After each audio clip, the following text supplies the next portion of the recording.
grow in life, there's going to be two types of pain you get to. Now imagine the end of your life, you're lying there on your deathbed, and you've got two types of pain you can choose from. The pain of discipline or the pain of regret. Regret that you never did anything.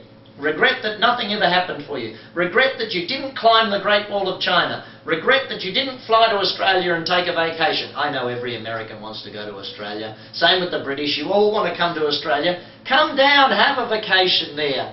Don't ever get to that point of regret at the end of your life. And you don't know when the end is, so start now. The pain that I want you to live with is the pain of discipline. Yes, I know it means you have to do something every day of your life. Yes, I know it means exercising 3 or 4 times a week. Yes, I know it means putting back that second helping of dessert today. But the fact is, the pain of discipline is the one that you're going to live with. Okay? It's the one that's going to help you achieve success versus that pain of regret of not doing the things you know you should be doing. See, if I asked you right now to make a list of 20 things you should be doing but you're not, how many of you are shooting all over yourself? Yeah, think about that one for a second. Let's move on a little. What I'm asking you to do today is to get outside of your comfort zone. That's right. I'm aiming to stretch that comfort zone for you, to make it bigger. The challenge is, I stretch the comfort zone while we're watching this DVD, while you're sitting there in front of your computer watching this program. You're sitting there watching this, I stretch your comfort zone, then you go back to doing things the old way. It's up to you to take that discipline and keep that growth happening to your comfort zone. Take that discipline and make yourself into a better person so that you have better experiences in life. You know, many years ago, a guy by the name of Jim Rohn, E. James Rohn, said a very simple thing to me while I was in an audience of 1,000 people in the town hall in my area, and I was 16 years of age. And Jim Rohn said, "Never wish life were easier. Wish that you were better." I'll say it again. Never wish your life were easier. Wish that you were better.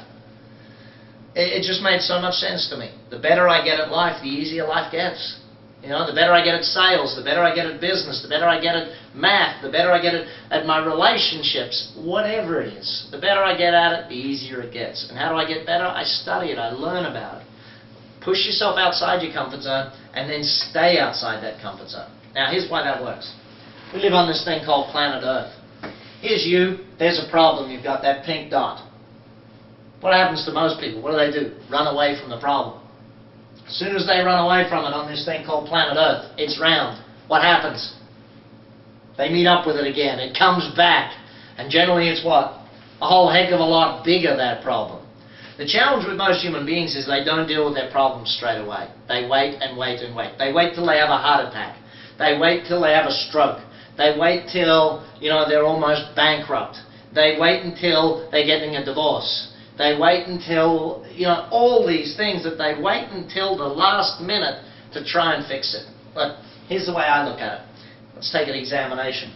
The roadway of life, there's several different things. You know those cat's eyes in the center of the road? I call them the taps. They're like your taps on the shoulder. Hey buddy, wake up, this isn't quite working. Hey buddy, turn left a little. You know, if you miss the taps on the shoulder, what's going to happen? You're going to move on. You probably missed them. You're going to hit that 2x4, a big signpost on the side of the road. It's going to go bang, straight over the back of the head. Here you are getting smacked over the back of the head because you didn't listen to the taps on the shoulder. Think about something right now in your life there. You've been tapped on the shoulder and you've missed the taps and now you're getting beat over the head with the stick. It's the big signpost that's belting you. Yeah. Now if you miss that one, you still wait. You still wait. Eventually you're going to run into what? The proverbial Mack truck. You know, life gives you taps on the shoulder. Life gives you little indications that you need to change what you're doing.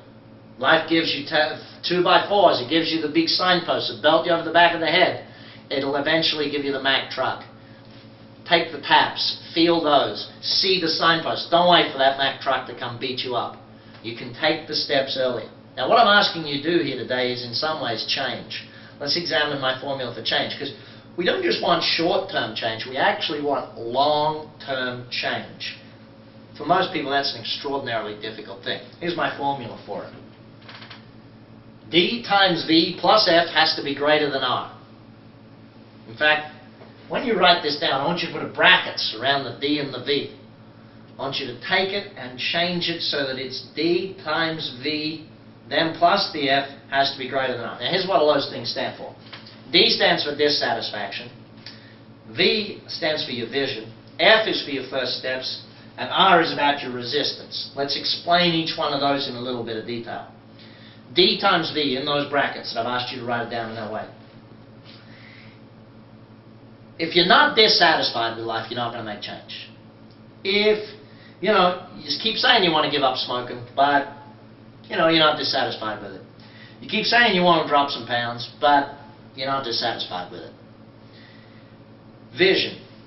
You can be as dissatisfied as heck, but not know where you want to go to, and therefore you're not going to make change. It can work both ways. You can have all the vision you want of where you want to go to, but not be dissatisfied with your current life, therefore you're not going to make change. The formula works that way. Dissatisfaction multiplied by vision. You got to have the two of them. If one of them's zero, then the math is zero.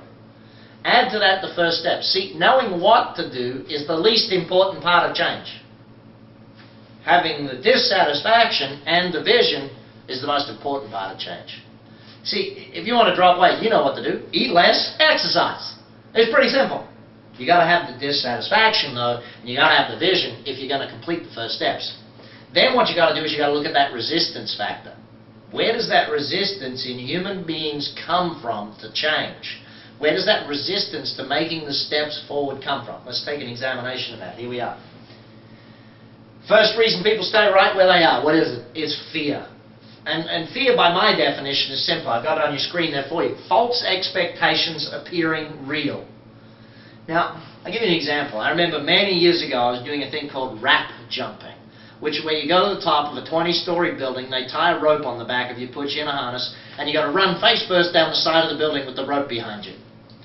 Now, when I stood on the edge of that 20-story building looking out over the edge, do you think there was a little bit of false expectations that appeared very real to me at that point in time? Absolutely. What was running through my head? How many things could go wrong? I was thinking of everything that could happen and all the possibilities. Now, when I did it and I broke through that fear, I got to the bottom. What do I want to do straight away? I want to do it again. The whole point is that if fear is what's holding you back, you got to look at what are the expectations that are false in your mind about what could go wrong. How do you know that you've handled everything that's happened to you in your life so far? And you've had some good stuff, some great stuff, some bad stuff, some really bad stuff. How do you know you've handled it all? You're still here. Whatever comes up in your life, you're going to handle it. Good, bad, indifferent. Make sure that you don't let fear hold you back. Get that dissatisfaction up, get the vision up, add to it the first steps, and you'll overcome that resistance. Now let me show you a little bit more detail where resistance comes from.